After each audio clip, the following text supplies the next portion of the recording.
Welcome back to the Partner Spotlight podcast with your host, Lex Mason, President of Weathermatic. Today, we welcome Chase Mullin of Mullen Landscapes, located in Louisiana.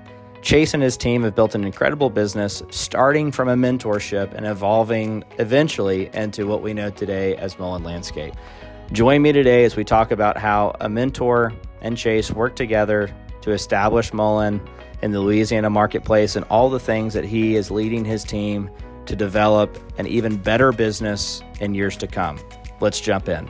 Okay, we got my buddy Chase Mullin here from Louisiana, Mullen Landscape. Chase, thanks so much for joining the Partner Spotlight series. Hey Lex, glad to be with you. Awesome. Well, hey, let's jump straight into it. So I know obviously a good bit about Mullen Landscape, but not as much about my buddy Chase here. So, man, give us a little bit about your background. Early life years, born and raised, what took you to Louisiana, and ultimately how you got into the landscape business at all. That could be a long story, Lex. Yeah. Hey, but no, happy to walk you and everybody listening through it. So my parents they met at Arizona State. My mom was born and raised, or I guess born in Massachusetts. She was an Army brat, traveled around the world as a kid. My dad was born in Delaware, and his dad was an engineer for an oil company. And so anyway, same thing, traveled a bit, wound up in Saudi Arabia, came to high school and in the United States at a boarding school. But anyway, both my parents were at Arizona State. They met.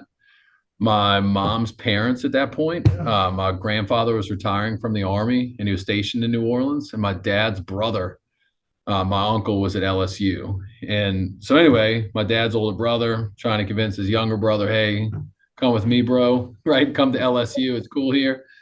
It just seemed to make sense, I think, with my mom's parents, being an hour away from LSU in New Orleans. And so anyway, they transferred from Arizona State to LSU, graduated from there, and they built a house in this suburb of New Orleans 39 years ago. Wow. Moved in when I was 3 weeks old, thought that based on their kind of, childhoods of moving around, that they'd be there for a maximum of 5 years, and they're still there today. Wow. So, yeah. Wow. So they never left. I wasn't sure. Again, I thought that I would probably leave. I've left for a couple of kind of brief stints, but I've always found myself back here. So, like walking forward with that, how did I get into landscaping? Well, I'll tell you, as like a relatively young kid, certainly even before high school, I'd like wash cars and mow grass. And by the time we got to high school, we were doing some more complicated projects. If somebody needed us to lay sod, we lay sod or put in drainage. My buddy and I, we built a screened-in porch that was probably a little bit over our heads when we were in high school. Pretty. And I've been there with fence building, and I bought the house I actually built it on 10 something years later, and it's still there. But yeah, over I can relate. Yeah. So anyway, so I mean, we kind of did like whatever for money. We were just, we were hard workers and we were willing to do whatever. And I think that me and a couple of my buddies, we like understood the value of a dollar. And, my dad really helped instill that in me, that if you don't work for it, you probably don't get it. And starting in high school, I got like a little bit more formal, we'll call it, right, with some of these jobs, or it wasn't just like hustling with the neighbors. It was working for a neighbor, a family friend who was a general contractor. I had another buddy, the one who helped build the porch. His girlfriend's parents were developers. And so, we'd work Christmas breaks and summer breaks. We'd work for them. And, again, hourly, and a lot of the work was outside, but also a lot of it was inside, right? Anywhere from scraping floors to painting to, relatively simple construction type trades. And I, at that point in my life, the only thing that I really knew was that I didn't mind hard work. But I also nothing really I wasn't passionate about, even as I got older and started I've whatever, laid wood floors or done HVAC work or et cetera. Like, I just wasn't passionate about any of that. But again, was that just like intrinsic? Was that your thing, or were your parents? I mean, in today's world, right? You don't hear so many stories about, teenage years grinding like that, making it happen. So is this a your parents saying, Chase, get out of the house and go make some money? Or was this something that was, hey, that you just kind of got at an early age? Yeah, I think some of it, I was laughing with a friend earlier. I think some of it is I just can't really sit still, right? So, Yeah. like I wasn't A into, little bit. I wasn't really into like, I mean, I played a little bit of video games, whatever we had back then, like Sega Genesis and the first Nintendo or something. But, for the most part, I wanted to be outside. It started with, like building clubhouses in the yard. And it just kind of, I guess, naturally migrated into like, hey, if I wash the neighbor's car, like I don't mind doing that. And hey, he'll pay me, right? Yeah. And so it was really just a way to like get outside, be productive. And then ultimately, there was like a carrot associated, which was some money. I can't tell you what I did with the money when I was 12, probably bought like, the Air Jordan 1s or something. Yeah, there you go. But, I wish I still had those today. They might be worth some money. No kidding. So anyway, like, after high school, I had a brief stint at Auburn. Just really at that point, like school wasn't for me. I tried again at UNO here, and Hurricane Katrina came, devastated the city of New Orleans, including UNO and its campus, and kind of gave me like a period of, oh, I don't know if you want to call it reprieve or what, but really gave me a period. So I was going to college because that's what I felt like I was supposed to do, right? Most of the people in my family went to college, and that was it, right? You go to high school, then you go to college, and you enter the workforce in whatever capacity where you hope to wear, whatever, a button-down shirt and a tie to work every day. Which is funny because even at that point, I really wanted to wear like a polo shirt and jeans. So isn't that right? Yeah. that's why I went hire for that job. You go, I would be miserable wearing that. Vision achieved. But so anyway, so UNO shuts down. And I had that opportunity to like kind of determine, or maybe like lay out a new pathway, right? Change directions. And it started with doing just some of this recovery work that was available here, gutting houses, et cetera. And it kind of morphed it or migrated its way into doing some landscaping work for a family friend who was a landscape architect. She lived in a neighborhood called Lakeview, which, Lakeview filled up like a bowl surrounded by levees. One of those levees broke. Water was, roughly like 10 feet from grade throughout the neighborhood, 9 to 10 feet. So landscaping was just completely devastated because that water sat for weeks. So she starts doing design work really for like neighbors and friends and comes to me and says, hey, I've got some of these people asking for like installation services. I don't know who to refer them to. Like, would you be willing to do that? I'm like, well, I'm not really a professional landscaper, but certainly like under your direction, I can gather a few buddies and we can make it happen. And so we started doing that and try to roll through the story a bit here. But along the way, I met an actual professional landscaper, just happenstance meeting. And anyway, long story short, I ended up going to work for him. And man, this guy, Foster Henderson, he passed away probably 5 or 6 years ago now. But, met him, he was an older gentleman at the time and just a gem of a human being. I think he saw something in me that he didn't see, at least in most of his people. And, at the biggest, we were like a 4-person company. So really small, right? Like garden maintenance and small installation outfit.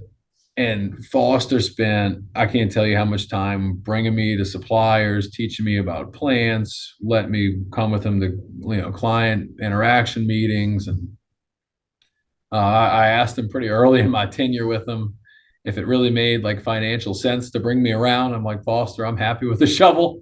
So you can leave me with the crew, and I'll never forget with the little twinkle in his eyes, like, hey, shut up, I'm the boss. I'm like, hey, okay. All right. And he knew what he was doing. He had a ton of knowledge built up over his, years and years in the industry.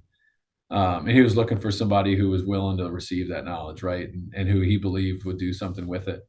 So when I eventually went to Foster, I guess about a year in, a little bit less than a year into employment with him, again, being from New Orleans, I had plenty of family and friends and other people asking for work. And he was really gracious in the fact that he allowed me to do side work, right, on the weekends, et cetera. And so I had all this side work built up. And I went to Foster and said, "Hey, I think I'm going to go out on my own." And again, with that same twinkle in his eye, he's like, "Ha, I've been waiting for this day." And anyway, that was the day, right? From there, I went out. I started, shortly thereafter, started an LLC, and took a few like simple steps, right? To which in the landscaping industry can really be really simple, right? I had my old Jeep and borrowed my same screen porch guy, my buddy's dad's trailer, um, and went to work and acquired licenses along the way, etc.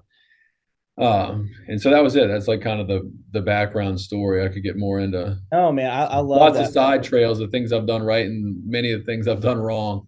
Yeah, But you and me both. Well, that's so cool. So we, when I do this and we hear people's stories, right? There's a handful of second generation stories that I've heard that are really encouraging, that hey, they've been able to, inspire, their son or their daughter to come into the business and take it and go with it. And I share a lot of similarities on those stories. We have others who they were working that white collar job that you talked about, right? The finance or banking or technology, whatever it is, and go, hey, I want to work with my hands. I hate being inside. I want to work outside. I just love the outdoor environment, and go do it that way. I think this might be the first kind of mentor based kind of evolution into the company. And so I want to make sure that I get this right, because for everybody who's listening, there's so much just noise out there about what it takes to be successful. So you did not graduate from LSU or from UNO, correct? correct. Okay. Your parents did not hand you, $250,000 to go buy a building and buy a bunch of trucks and start, landscaping, correct? Well, I need to clarify. They did hand me $500 with a. I don't remember. I'd be lying if I tried to tell you the exact timeline I had to pay it back. Oh, It was either 30, 60, or 90 days. It was one of, and I'll never forget. My dad made me sign a contract on it. I'm like, oh my God. Well, you know what? What do they call that? A bullet loan. It's if it doesn't come back, then we're both in trouble. yeah, Okay. there So you go. I was only 249,500 off. So That's okay, so right. $100 loan to start the business. You didn't get handed a big book of accounts or acquire some business to go get it done. Man, that's incredible.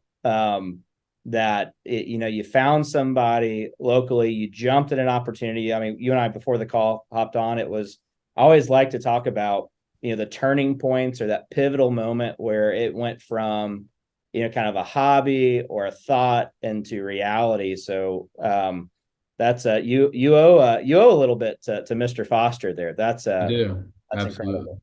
incredible. Well, hey, let's flash forward. I love hearing the background story. So let's go into kind of future development. Obviously, Mullen has grown, tremendously over the years. And there's probably some lessons that you took from, your mentor, and there's some lessons you learned the hard way. So Chase, what are you doing as a business leader to kind of keep your sword sharp? What are you doing to get better and kind of personally develop either yourself or, continue to invest and develop your leadership team there? Yeah. So I'll rewind a bit if you're okay with it. Yeah, please. So I start this business, and my initial vision was to have two crews: a crew doing maintenance and a crew doing installation. And really, whatever I was, 22, maybe 23 years old. I think I was about to turn 23 when I started. So anyway, that seemed to be like pretty big hill to climb. And I went, roughly maybe a little bit less than a year into business. I went on a field trip that I found online. You're going to know who this is with. Now you already know, right? I went to a company called Grunder Landscaping in Dayton, Ohio, and I didn't really know what I was going to see or what I was doing, other than it seemed to make a lot of sense to spend a little bit of time and money to go tour a successful landscape company and kind of help me see a picture that I hadn't seen before, right? What does it really look like? And so I'll never ever forget this, Lex. I get to the yard, it's like whatever, 6 a.m. and all those Grunder Green trucks are lined up and everyone's uniformed and everything's got a place and everything's in its place. As we all know that Marty and his team are very good at. Very meticulous. Yes, Yes. they are. And at that moment it hit me that, like, man, this could be a lot more. Like, this industry has a lot more to offer than not that there's anything wrong with the two crew operation, but It Yeah. really helped me broaden my vision exponentially. And so the reason I bring that up to tie it back to your question is I don't have a college degree. There are probably a few things that I could have done much better, maybe if I would have had a college degree, like hired a good accountant on the front end, or maybe been able to like check on the things that my accountant was doing or Yeah. not doing. I had a little bit of trouble on the early end with like payroll taxes and things. I just frankly I didn't know, right? Like Yeah. how would a 20 something year old kid know that we're supposed to pay payroll taxes on W-2 employees when his accountant's not telling him? Yeah. So, so anyway, but what I've done is I've invested pretty heavily, both financially and from, time, in myself and now in turn, like in our leaders to try to develop and sometimes like more narrowly, right? More specifically than perhaps like college courses could really offer. Yeah. Uh, I've had several different, like industry based mentors along the route of my career, Marty Grunder being one of them, Ken Thomas and Ben Gandy, and then also their partner, Tim McColgan with Advisor. I could spit out, Bruce Wilson. I was in one of his Yeah. peer groups for a number of years. I could, go on with several other consultants who have been really helpful and beneficial to us. But, not only have I utilized these consulting services, I've also taken advantage of the fact that like a lot of these people are great people willing to help. And if you ask for help and ask for time, they will give it. And then, one thing that I'm probably too humble to admit without them reminding me that I should admit this is I've taken a lot of that like great information and direction and I've implemented and executed on it. Right. That's probably one of the few things I've actually done. I've asked for help and then I've taken the help and I've done something with it. Um, and so, again, as that relates to where we are today, I'd like to think that I hope that as a percentage of revenue, Mullen's budget on internal like personnel development is bigger maybe than any other landscape company out there, right? And if it's not bigger, excuse my language, but I damn sure hope that it's Yeah. being used in a better way than others, because that's ultimately like that's what's going to get us to where we're trying to go is by having the best people. And how do we get the best people? Well, we invest in the people, right? Like You got it. You got it. And you brought up some great, some great points on, your network is your net worth, right? Not just from the sense of like, hey, who can you sell to or who can you grow your business, kind of networking in that sense. But, networking, that's one of the reasons why I've loved working in this industry, with our partners and suppliers and even competitors. Um, I've not been exposed to an industry where people, again, whether it's a vendor, a competitor, or a customer, are so willing to help and call and ask questions and give answers. But there's also the flip side of that of analysis paralysis, right? right, Of if all we do is, hey, ask for help and let's go on all the field trips and let's go to all the the peer groups and all these meetings and spend a bunch of time and money on consultants, and then we get back home and we don't do anything about it, then it's a social event. It's not actually helping. And so there's a mile difference between the folks who can take the lessons and the ideas and the templates that these industry veterans, right, who have been there, done that, and are now helping others to do that. If you don't put it into practice, it's worth as much as admission, right? There's no value gained from it. So people do I wrote something the other day about event fatigue. There is no shortage of events to attend or groups to be a part of or trade shows to go and walk around and see, in educational seminars.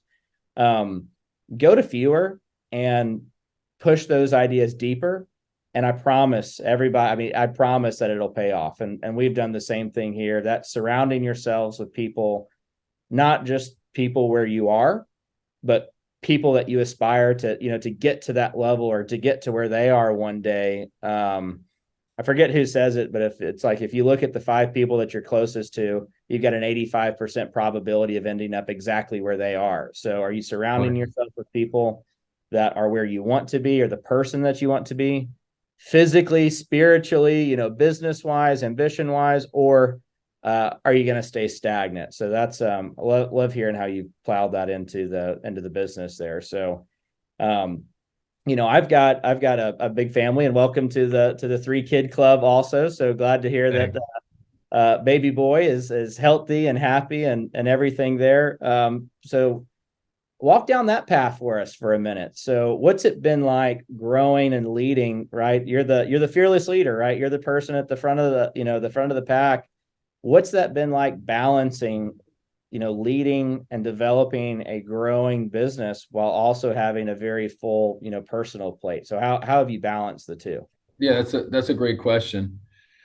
So one thing I think that having children has taught me was to have empathy for other people with children, right? And with the I still kind of makes me cringe a little bit, but using the term like work-life balance, but Yeah. there is, right? Whether we call it balance or integration or management or whatever you want, like people don't live to work. And frankly, like I talk about being like this really hardworking, young kid, and a lot of what propelled, I believe, like Mullen forward at such an exponential rate, at least in the early days, was really like my ability to work harder than the competitor, right? Like I just worked Yeah. and worked and worked and worked.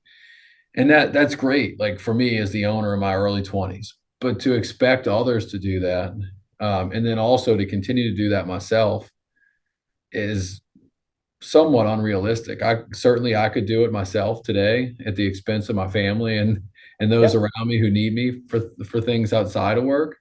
But the way I define success personally is because I have a competitive spirit.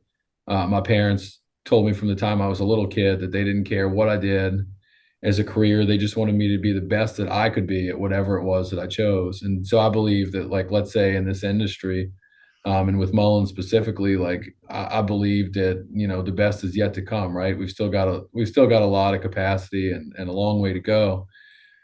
But if I like crush my career goals in a positive way at the expense of like spending time with my family, and one day I look at my kids and they're, What's it worth? whatever, Yeah. 25 years old, and they're like, "Hey dad, so you never like did anything with us."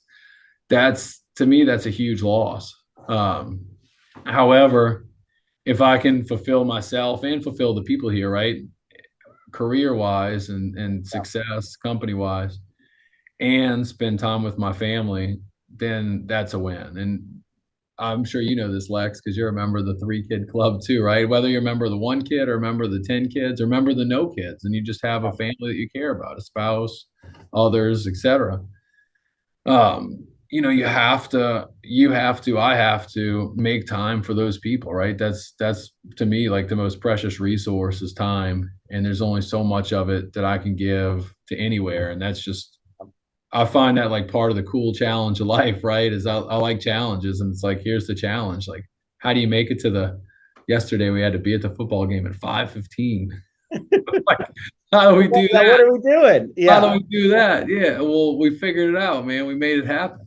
That's Um, right. so it's just right. It's just what it is. We make things happen, and again, like sometimes I'm exhausted. I'm sure you are too, and like Oh that's yeah. yeah. I'd rather be exhausted than not. That's it. It's a, I can sleep when I die, right? We can catch up on that piece later. But I love what you said about, integration, right? There's work-life balance, is one of the work-life balance and culture, right? Are the two things that I always get a little cringy when we start talking about that stuff because it's, so few people know what it means. And it's not bean bags in the lobby or a break room with a ping pong table and stuff like that. And work life balance. I love the spirit of integration, and I encourage our people here to do it. And I love seeing it. We've got, when I go and visit partners and see half the time, I'm seeing them and their family, right? Yep. Their kids are dropping by the office after school to come in and see them. And do that. And so that's one thing that I've personally worked on. Was I realized based on what I've got to give here, there was for the season that we're in, there was no way that separation of church and state and being able to equally kind of divide and conquer into work and life was going to work right now. And so what I've had to do, my wife and I mean, she's been my champ on helping making this happen, is integrating that work into life. And whether it's, taking her on date nights, to friends and clients and vendors and things like that, so we can be together, during those processes, or bringing the kids here and us having, lunch together and things like that while they're on their lunch break, and before they go down for a nap, come see dad and do that. Right. And that integration piece, I've seen it's made a huge impact in our life. And anyway, so hey, I know we're getting close here to time. I'll ask you kind of one more thing before we wrap up here, Chase. I appreciate you spending time, but how does the future look? So what are you guys focused on? How do you continue to get better? Any new things that you're investing in, whether that's, money or time, but how are you preparing Mullen for the next, for next year and the years to come? Yeah, great question. So one thing, I feel like we've historically been on the cutting edge of technology in the green industry. We were one of the earlier users of Aspire, et cetera, on a couple other ERPs prior to Aspire. But I think, to me, technology in the industry has just exploded, right? You know that, Lex, because you're part of the explosion. We're in it. Yeah. Yeah. And so there's just like this explosion in technology. And it's like, how do we, as a landscape company, right, where we employ primarily like project managers and horticulturists and, whatever, laborers, how do we stay on the front end of this technology? I won't give you the answer to that question, but that's a question that's kicked around our office pretty often, because we want to make sure we stay on the front end. So I think that's one thing, like, how do we prepare for the future and stay the best? We utilize technology to give our people and our customers the best experience they can, and ultimately, hopefully, also to help, right, with ad efficiency, the benefits, et cetera. And then the other one, and this is like almost a secret. It's simple. It's just not easy. It's kind of like culture. You brought that up early on, and that's, we've won a ton of like best workplace awards, and we're, lawn and landscape, we're best place to work, or one of the best places to work this year or this past year. And anyway, the way that, very similarly to the way that we approach culture, which was very intentionally, and we just really put forth a lot of effort. It's just like bringing your family to your office, right? Yeah. Like, your family's not going to come to your office if you don't put some effort into trying to get your family to your office and making time for them. Our culture is not going to be the best if we don't really make forth effort, right? If I put all my effort into like serving my customers, I'm going to neglect my people. If I put a lot of effort, you're going to look past the people that are actually delivering that. And it's a trickle down effect. Absolutely. And so we've got this culture thing where we want to make this like a fun workplace and a family oriented environment, and really encourage that work life integration, et cetera. But also, like, how do we give people the best experience and the best value in their career by being employed with Mullen? And so, to me, that the answer to your question is like, what are we trying to do?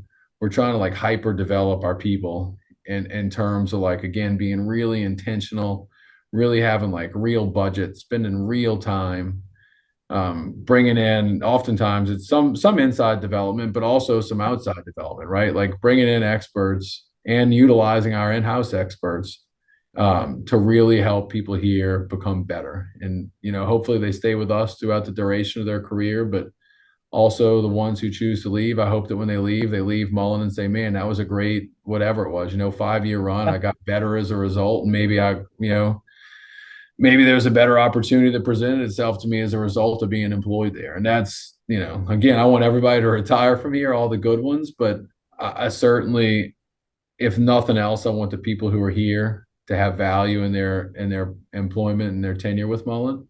And I don't think that they're going to get that if we're not extremely intentional about trying to make sure that we give it to them. So. Yeah, and going into those awards on best place to work, and the things that come out of NALP, that's a reflection of that, right? It's a reflection of the environment or the culture that you've built, that people care, that people are working. And Marty talks about this a lot, and a couple others, about being a destination company, a company where top performers are grown, but that where top performers are attracted. And, sometimes when we're looking at, well, hey, how do we grow the company? If you want to keep ambitious, if you want to know how to run ambitious people off, stay where you are, right? Don't grow, don't innovate, don't Right. invest in new technology, don't buy a fresh new fleet, don't do any new initiatives. Just keep the mundane, and I promise you, you'll get rid of all of your ambitious folks there. But the opposite of that, which is invest in technology, push yourself forward, healthy growth.